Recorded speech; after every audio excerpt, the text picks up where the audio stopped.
ஓ bank இப்போ நாளைக்கு நான் ஆஃபீஸ் போயிட்டு அந்த சேலரி சர்டிஃபிகேட் அதெல்லாம் சப்மிட் பண்ணணும்.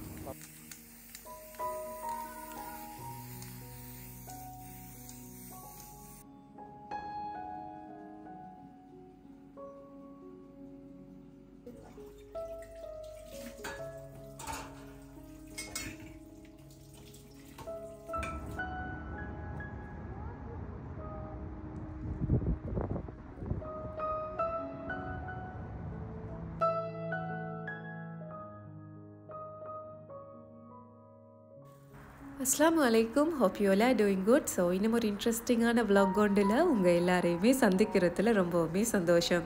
வளமையாக திங்கக்கிழமை ஆனால் நம்மளுடைய vlog வந்துடும், அதாவது டே மை லைஃப் vlog வந்துடும். பட் இந்த வாரம் கொஞ்சம் லேட் ஆகிட்டுது அப்படின்னு நினைக்கிறேன். அண்ட் அதே மாதிரி ரீசன்ட் டேஸில் நிறைய இஃப்தார் ரெசிபிஸ் போட்டுட்டு வர்றேன். நிறைய உங்களோட அன்பையும் ஆதரவையும் தந்துட்டே இருக்கீங்க. உங்கள் எல்லாருக்குமே ரொம்ப ரொம்ப நன்றி.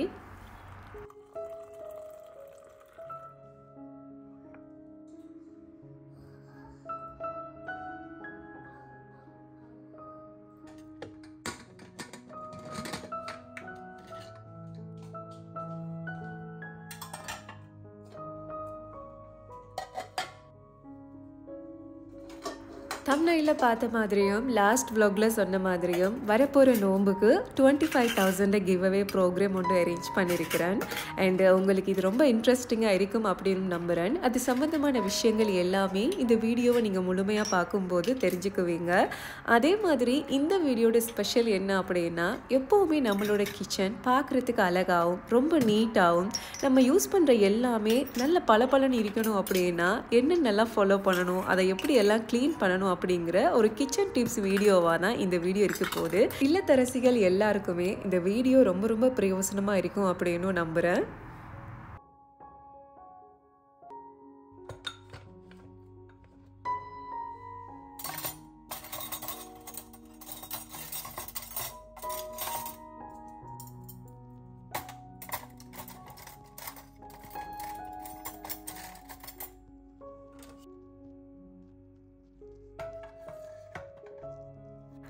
வளமையாகவே லஞ்ச் வெளியில் எடுக்கிற மாதிரி இருந்தால், அப்படி இல்லாட்டி நாங்கள் வெளியில் போய் சாப்பிட்ற மாதிரி இருந்தால், இது மாதிரி வீட்டில் ஏதாவது இருக்கிற பெரிய வேலை இல்லாட்டி பெண்டிங்கான வேலையை பார்த்து செய்வேன்.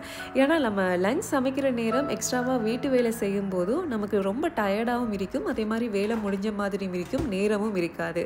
பட் இது மாதிரி நமக்கு நேரம் கிடைக்கும் போதோ இருக்கிற பெரிய வேலைகள் எல்லாத்தையும் செஞ்சிட்டோம் அப்படின்னா நமக்கும் வேலை முடிஞ்ச மாதிரி இருக்கும், மனசுக்கும் நிம்மதியாக இருக்கும் இல்லையா?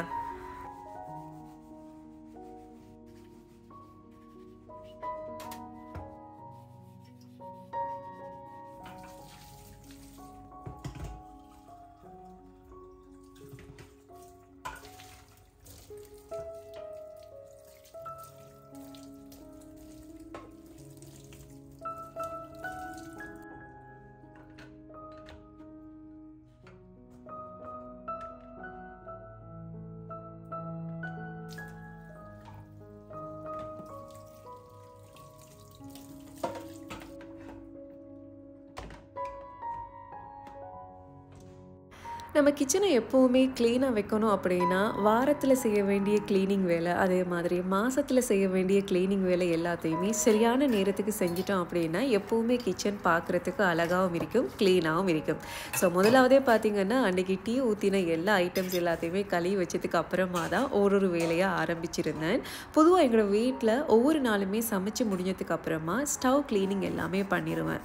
பட் இது மாதிரி வாரத்தில் ஒரு காவோ அப்படி இல்லாட்டி மாதத்தில் ஒரு காவோ ஸ்டவ்வை வந்து டீப் க்ளீன் பண்ணினோம் அப்படின்னா ஸ்டவ் எப்போவுமே பார்க்குறதுக்கு புதுசு மாதிரியும் கடையிலிருந்து வாங்கும்போது எப்படி பளபளன்னு இருக்குமோ அதே மாதிரியே இருக்கும். ஸோ நான் எப்படி இந்த அவன் இருக்கிற இந்த ஸ்டவ்வை க்ளீன் பண்ணுறேன் அப்படிங்கிறதா நிறைய பேர் கேட்டும் இருந்தீங்க. ஸோ இந்த வீடியோ பார்க்கும்போது நீங்களும் இதே மெத்தடில் உங்களோட ஸ்டவ்வை க்ளீன் பண்ணி பாருங்கள். க்ளீன் பண்ணுறதுக்கும் ஈஸியாக இருக்கும், க்ளீன் பண்ணி முடிஞ்சதுக்கு அப்புறமா பார்க்குறதுக்கும் ரொம்ப அழகாக இருக்கும். ஸோ முதலாவதாக ஸ்டவ்வில் சட்டியெல்லாம் வைக்கிறதுக்காக கம்பி இருக்கும் இல்லையா, அந்த கம்பியில் பார்த்தீங்கன்னா நிறைய ஆயில் படிஞ்சிருக்கும்.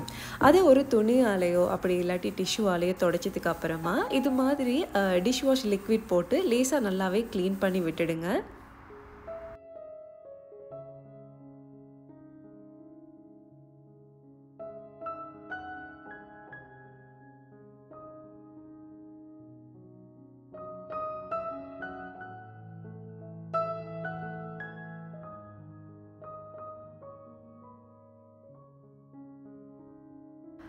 வரப்போகிற நோம்பில் உங்களோட குடும்பத்தில் இருக்கிற எல்லாரையும் உங்களோட சமையலில் அசத்தணும்னா நீங்கள் இப்போ தான் சமையலில் ஒரு பிகினராக இருக்கீங்க அப்படின்னா உங்களுக்காக தான் ஆன்லைன் குக்கிங் கிளாஸ் இருக்கிறாங்க. இவங்கக்கிட்ட கிட்டத்தட்ட 100 வகையான வெரைட்டி ரெசிபீஸ் இருக்குது. அதுலேயும் முக்கியமாக இஃப்தாருக்குரிய ரெசிபீஸ் நிறையவே இன்க்ளூட் பண்ணியிருக்கிறாங்க. 4 வருஷமாக சக்ஸஸ்ஃபுல்லாக இந்த ஆன்லைன் கிளாஸை செஞ்சுட்டே வராங்க. சரியான விளக்கத்தோட நல்ல முறையில் உங்களோட டவுட் எல்லாத்தையுமே கிளியர் பண்ணி வைப்பாங்க. ஒரு விஷயத்தை எப்படி சொல்லி தந்தா அது உங்களுக்கு புரியுமோ அந்த வகையில் அழகான முறையில் விளக்கங்களோட உங்களுக்கு படிச்சும் தருவாங்க. இந்த மாதம் 25ஆம் தேதி அவங்களோட 55வது கிளாஸ் பேட்ச் ஆரம்பமாகுது. எல்லாருக்குமே எஃபர்ட் பண்ணக்கூடிய ரீசனபிளான ப்ரைஸில் தான் இந்த கிளாஸுமே செய்கிறாங்க. அதே மாதிரி அவங்க கிட்ட படித்த நிறைய ஸ்டூடெண்ட்ஸோட ஃபீட்பேக்ஸ் எல்லாமே நமக்கு அனுப்பியும் இருந்தாங்க. அது எல்லாத்தையுமே பார்க்கும்போதே நீங்கள் புரிஞ்சுக்குவீங்க அவங்க கிட்ட இந்த ஆன்லைன் கிளாஸுக்கு ஜாயின் பண்ணினா எந்த அளவுக்கு சமையலை நீங்களும் படிக்கலாம்னு. அவங்களோட டீட்டெயில்ஸ் எல்லாமே டிஸ்கிரிப்ஷனில் கொடுக்குறேன். நீங்கள் அவங்கள கான்டாக்ட் பண்ணி இப்போவே உங்களுடைய நேமை ரெஜிஸ்டர் பண்ணி கொள்ளுங்கள்.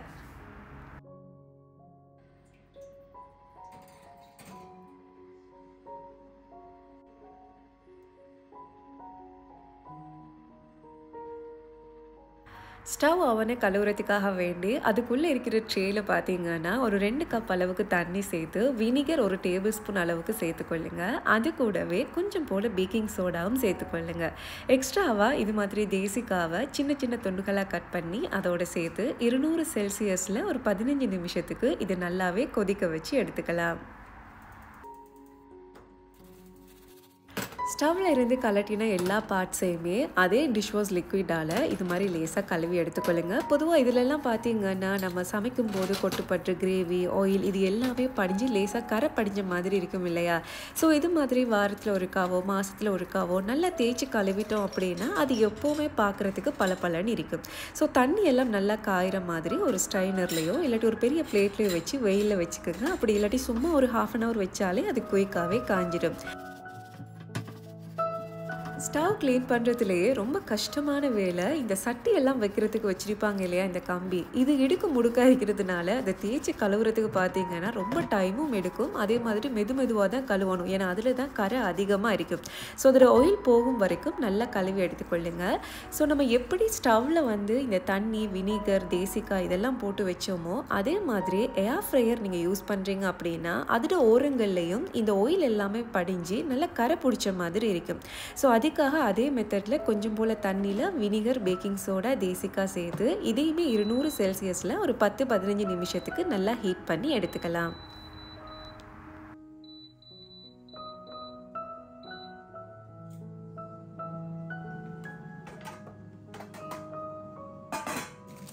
பொதுவாக ரைஸ் குக்கர் பிளெண்டர் இது எல்லாமே நம்ம டெய்லி யூஸ் பண்ணுவோம் இல்லையா? ஆனால் டெய்லி யூஸ் பண்ணிவிட்டு இந்த ரைஸ் குக்கரில் இருக்கிற அலுமினியம் சட்டி அதே மாதிரி பிளெண்டரில் இருக்கிற கப்ஸ் எல்லாத்தையுமே கழுவி அழகாக வைப்போமே தவிர ரைஸ் குக்கரோட இந்த பார்ட் அதே மாதிரி பிளெண்டரோட அந்த கீழ் மெஷின் பகுதி எல்லாத்தையுமே நம்ம க்ளீன் பண்ணுறதும் இல்லை துடைக்கிறதும் இல்லை. நம்ம கைகளால் அதாவது தேங்காய் பால் பிழிஞ்சதுக்கு அப்புறமா அதே கையால் சுவிட்ச் பட்டனை ப்ரெஸ் பண்ணுவோம் அண்ட் அதே மாதிரி அதை பிடிச்சி தூக்கி வைப்போம். இந்த கை அச்சுகள் எல்லாமே பார்த்தீங்கன்னா இந்த மெஷின்கள் எல்லாத்துலேயுமே இருக்கும்.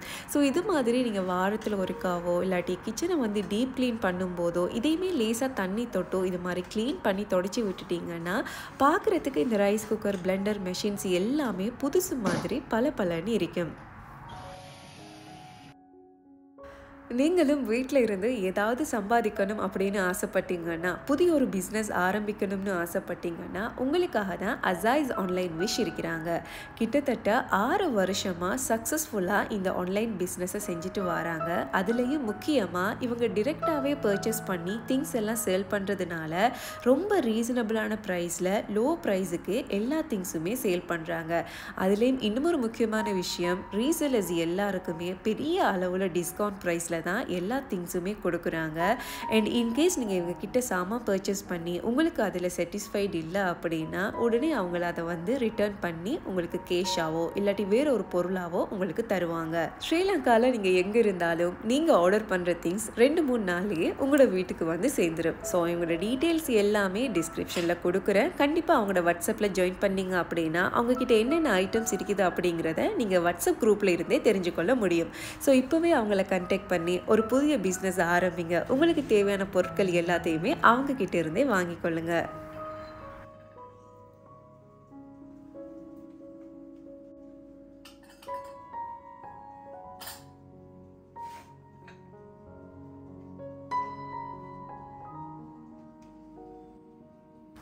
கிச்சனை லேசாக க்ளீன் பண்ணலாம் அப்படின்னு நினச்சி கை வச்சாலே கிச்சன் 2 ஆகிரும். ஸ்டவ் க்ளீன் பண்ணும்போதே இன்னொன்று க்ளீன் பண்ண ஆரம்பிச்சிரும். அது முடியும் போதே இந்த பேண்ட்ரி கபர்ட்ஸ் எல்லாத்தையும் க்ளீன் பண்ண ஆரம்பிச்சிரும். இப்படி ஒன்றொன்றா க்ளீன் பண்ண ஆரம்பித்து கிச்சனை 2 ஆக்கி ஃபைனலாக இது எல்லாத்தையுமே க்ளீன் பண்ணிவிட்டு அழகான கிச்சனை பார்க்கும்போது மனசில் வரும் பாருங்க ஒரு பெரிய நிம்மதி. அதை யாராலையும் நமக்கு தந்துட முடியாது. ஸோ இதே மாதிரி தான் நீங்களும் வீட்டில் லேசாக க்ளீன் பண்ணலாம் அப்படின்னு முடிவெடுப்பீங்க. ஃபைனலாக அந்த நாள் ஃபுல்லாகவே கிச்சனில் இருந்து க்ளீன் பண்ண வேண்டிய சந்தர்ப்பங்களும் வந்திருக்கும். இந்த மாதிரி உங்களுக்கும் அனுபவம் இருந்தால் கண்டிப்பாக கமெண்ட்டில் உங்களோட கருத்துக்களையும் ஷேர் பண்ணிக்கொள்ளுங்க. உங்களோட கிச்சன்லையும் இது மாதிரி கிச்சன் ரேக் அப்படி இல்லாட்டி கிச்சன் கபர்ட் ஏதாவது இருந்தால் அதுக்குள்ளே நீங்கள் வச்சிருக்கிற திங்ஸை வீக்லி ஒருக்கா அதே மாதிரி மாதத்தில் ஒருக்கா இல்லாட்டி நீங்கள் டீப் க்ளீன் பண்ணும்போது சரி நல்லாவே தூசி தட்டி இன்னொருக்கா ஒரு வெட் துணியால் தொடச்சிட்டு வச்சு பாருங்கள். எப்போவுமே அந்த ரெக்காக இருக்கட்டும் கபர்ட்டாக இருக்கட்டும் அதுக்குள்ளே இருக்கிற திங்ஸ் எல்லாமே பளபளன்னு புதுசு மாதிரியே இருக்கும்.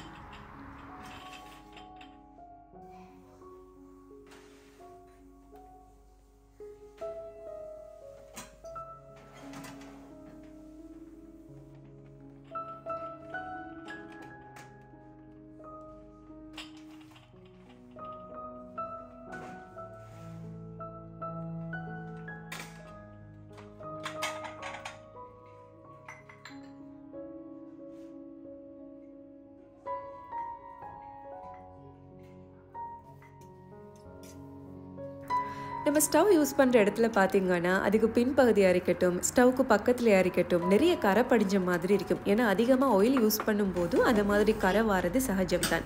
அதையும் கண்டிப்பாக நீங்கள் ஸ்டவ் க்ளீன் பண்ணும்போதே ஒவ்வொரு நாளும் சரி அப்படி இல்லாட்டி வாரத்தில் ஒருக்கா சரி க்ளீன் பண்ணி விட்டுடுங்க.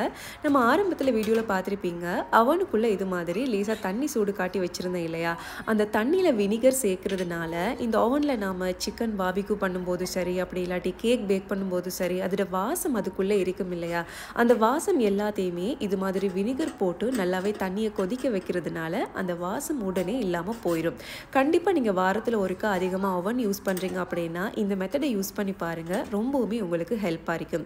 ஸோ உள்ளுக்கு இது மாதிரி லேசாக நம்ம ஸ்டவ்வை க்ளீன் பண்ண மாதிரியே ஒரு வெட் டவலோ வெட் டிஷ்யூ வச்சோ நல்லாவே க்ளீன் பண்ணி விட்டுடுங்க. முக்கியமாக இந்த ஸ்டவ்வில் இருக்கிற ஒவ்வொரு பட்டனையுமே தனித்தனியாக வாஷ் பண்ணி கொள்ளுங்க. நிறைய பேர் ஸ்டவ் க்ளீன் பண்ணுவாங்க, ஓவனாக இருக்கட்டும் மேல் பகுதியாக இருக்கட்டும் எல்லாத்தையுமே க்ளீன் பண்ணுவாங்க. பட் இந்த மாதிரி இதில் இருக்கிற பட்டன்ஸ் எதுவுமே க்ளீன் பண்ணுறதில்ல.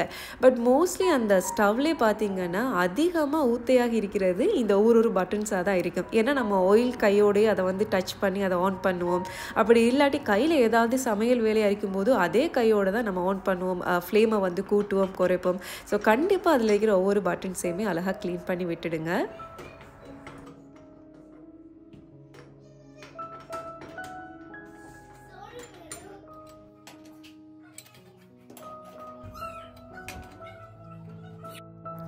நம்ம ஏர் ஃப்ரையர்லேயுமே தண்ணிக்கு வினிகர் பேக்கிங் சோடா எல்லாமே சேர்த்து வேக வச்சுருந்தோம் இல்லையா, அது கூட எக்ஸ்ட்ரா நல்லா கொதிக்கிற தண்ணி கொஞ்சம் சேர்த்து பேக்கிங் சோடா வினிகரும் கொஞ்சம் போல் சேர்த்து எகெயின் ஒரு 10-15 நிமிஷத்துக்கு நல்லா ஊற வச்சிடலாம். இது மாதிரி ஊற வைக்கிறதுனால இந்த ஏர் ஃப்ரையரில் இருக்கிற ட்ரேயில் இருக்கிற எல்லா கரைகளுமே கழுவும் போது ஈஸியாக கலண்டு வந்துடும். அதே மாதிரி நம்ம ஏர் ஃப்ரையரில் தண்ணிக்கு வினிகர் சேர்த்து கொதிக்க வைக்கிறதுனால அதுக்குள்ளே பார்த்திங்கன்னா நம்ம கோழி பொரிக்கிற நேரம் பாவக்காய் பொரிக்கிற நேரம் மீன் பொரிக்கிற நேரம் அந்த வாசம் அப்படியே உள்ளுக்கு இருக்கும். இது மாதிரி வினிகர் சேர்த்து கொதிக்க வச்சிங்க அப்படின்னா அந்த வாசம் எல்லாமே குயிக்காக போயிடும். அதே மாதிரி இந்த ட்ரே வந்து லேசான சின்ன ப்ரஷ் வச்சு கழுவி பாருங்கள். நம்ம புதுசாக ஏர் ஃப்ரையர் வாங்கின மாதிரியே அவ்வளோ அழகாக க்ளீன் ஆகி வந்துடும். பொதுவாக ஏர் ஃப்ரையர் யூஸ் பண்ணுறவங்களுக்கு தெரியும், நம்ம வாஷிங் லிக்விட் போட்டு எவ்வளோ தான் கழுவினாலும் இந்த ஓரங்களில் இருக்கிற அந்த ஆயில் தன்மை பசத்தன்மை எதுவுமே லேசில் போகாது. ஸோ இந்த டிப்ஸை வந்து கண்டிப்பாக ஃபாலோ பண்ணி பாருங்கள், நீங்களே எனக்கு தேங்க்ஸ் பண்ணுவீங்க. அதே மாதிரி நம்ம பொதுவாக ஸ்டவ்வில் வந்து கோழி பொரிக்கிற நேரம் மீன் பொரிக்கிற நேரம் அந்த வாசம் அப்படியே வீடு ஃபுல்லாக இருக்கும் இல்லையா, அந்த மாதிரி சந்தர்ப்பங்களில் ஒரு பெரிய சட்டியில் தண்ணி நிறச்சி ஒரு 2-3 டேபிள் ஸ்பூன் வினிகர் போட்டு தண்ணியை நல்லா ஒரு 1/2 ஹவருக்கு கொதிக்க விட்டுடுங்க. அந்த 1/2 ஹவர்லேயே வீடு முழுக்க இருக்கிற கோழி பொரியல் வாசமாக இருக்கட்டும் மீன் பொரியல் வாசமாக இருக்கட்டும் வீட்டை விட்டு பறந்தோடி போயிடும். ஃபைனலாக இந்த ஸ்டவ்வில் இருக்கிற இந்த கம்பி பார்த்தீங்கன்னா சட்டிகள் வைக்கும்போது அங்கே இங்கே சீறுபட்ட மாதிரி மார்க்ஸ் இருக்கும் இல்லையா. ஸோ நான் எப்போவுமே யூடியூபுக்கு வீடியோ எடுக்கிறதுனால இந்த மார்க்ஸ் வந்து வேறையா வீடியோவில் தெரிகிற மாதிரி இருக்கும். ஸோ அதை ஹைட் பண்ணுறதுக்காகவே இது மாதிரி மாதத்தில் ஒருக்கா நான் வந்து எல்லாமே க்ளீன் பண்ணி முடிஞ்சதுக்கு அப்புறமா பிளாக் கலர் பெயிண்ட் ஸ்ப்ரே பண்ணிக்குவேன்.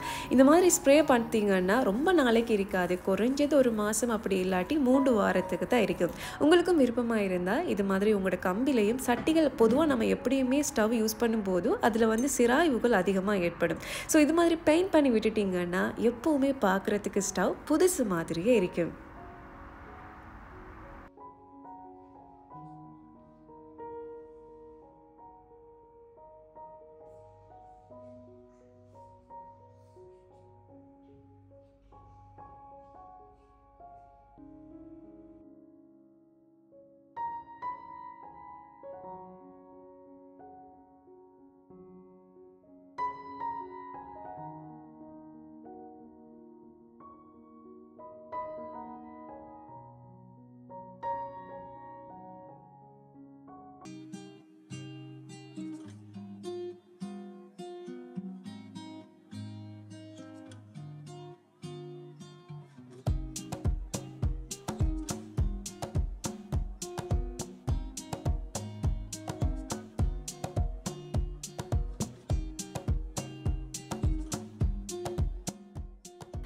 ஸோ க்ளீனிங் வேலை எல்லாமே முடிஞ்சதுக்கு அப்புறமா ஒரு ஸ்ரீலங்கன் ரெஸ்டாரண்ட்டில் லெகம் ரைஸ் பார்சல் வாங்கிட்டு பாக்கோண்டுக்கு போயிருந்தோம். அங்கே பகலெல்லாம் சாப்பிட்டு முடிஞ்சு அதுக்கப்புறமா சின்னவங்க ரொம்ப என்ஜாய் பண்ணி விளையாடிட்டு இருந்தாங்க. மகரிபும் தொழுதுட்டு தான் வீட்டுக்கும் போயிருந்தோம். ஸோ நிறைய பேர் தம்ப்நெயில போட்டிருந்த கிவ்அவே பற்றி இன்னுமே ஒன்றும் சொல்லலையே அப்படின்னு யோசிச்சுட்டு இருப்பீங்க. இன்ஷா அல்லாஹ் வார மாதம் கடைசியில் நோன்பு ஸ்டார்ட் ஆகுது. அந்த நோம்பில் தான் சின்னதாக ஒரு ப்ரோக்ராம் அரேஞ்ச் பண்ணியிருக்கிறேன். அந்த போட்டியில் வின் பண்ணுற 4 பேருக்கு பண பரிசு காத்துட்டு இருக்குது. இதில் யாரை வேணாலும் கலந்துக்கலாம். பெரிய அளவில் ரூல்ஸ் அண்ட் ரெகுலேஷன் அதெல்லாம் எதுவுமே இல்லை. இப்போதைக்கு இந்த வீடியோவுக்கு கீழே இருக்கிற பின் பண்ணியிருக்கிற கமெண்ட்டில் பாருங்கள், ஜஹராஸ் டே அப்படிங்கிற ஒரு வாட்ஸ்அப் குரூப் இருக்குது.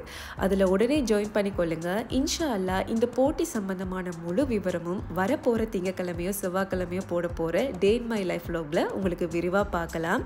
அதுக்கு முதல் இப்போவே நீங்கள் குரூப்பில் ஜாயின் பண்ணியிருந்தீங்க அப்படின்னா இன்ஷா அல்லாஹ் அந்த போட்டி நடக்கும் போது ஒவ்வொரு அப்டேட்டாக உங்களுக்கு அந்த குரூப்பில் இருந்தே பார்க்கக்கூடியதாக இருக்கும். February ஃபர்ஸ்ட் வீக்கில் இருந்து மார்ச் 3rd வீக் வரைக்குமே இந்த போட்டி நடக்கும். என்னென்ன டேட்டில் இந்த போட்டி நடக்கும் அப்படிங்கிறத கண்டிப்பாக வரப்போகிற வீடியோவில் உங்களுக்கு முழு விவரமாக பார்த்துக்கலாம்.